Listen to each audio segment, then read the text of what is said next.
Hello students, now today we will discuss about the topic change of states of matter.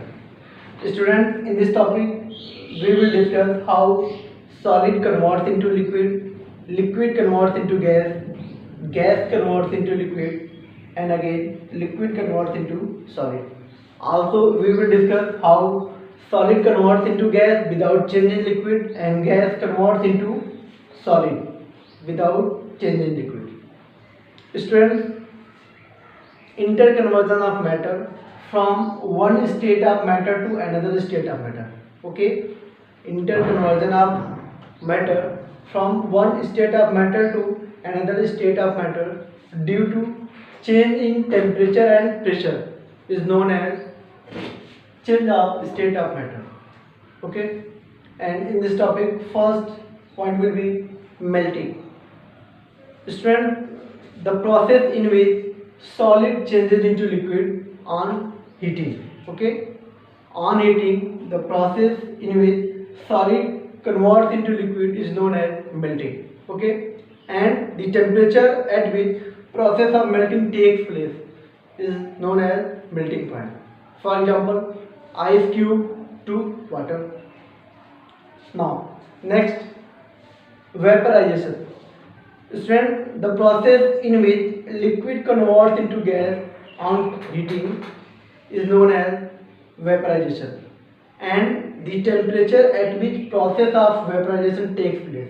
It means the temperature at which liquid converts into gas is known as vaporization point. For example, water to water vapor. Okay. Now, next, condensation.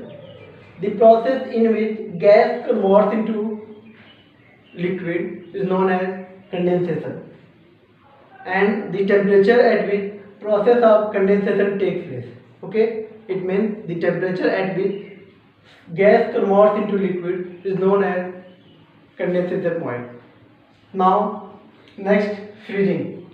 Student, the process in which liquid converts into solid. Okay, it means the process in which liquid converts into solid is known as freezing, and the temperature at which process of freezing takes place is known as freezing point.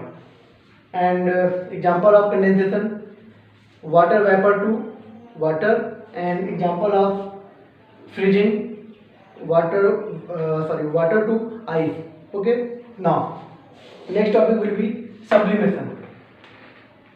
Okay, now in sublimation, the process in which solid converts into gas without changing liquid. Okay, the process in which solid converts into gas without changing liquid is known as sublimation, and example will be camphor, iodine, etc. Okay, now the process in which solid convert into gas without changing liquid is known as sublimation, and camphor, iodine, etc. will be example of sublimation. And last, deposition. Student, the process in which gas converts into solid. Okay, the process in which gas converts into solid without changing liquid is known as deposition. Okay, actually deposition is reverse of sublimation, and example of deposition will be soup. Okay, thank you.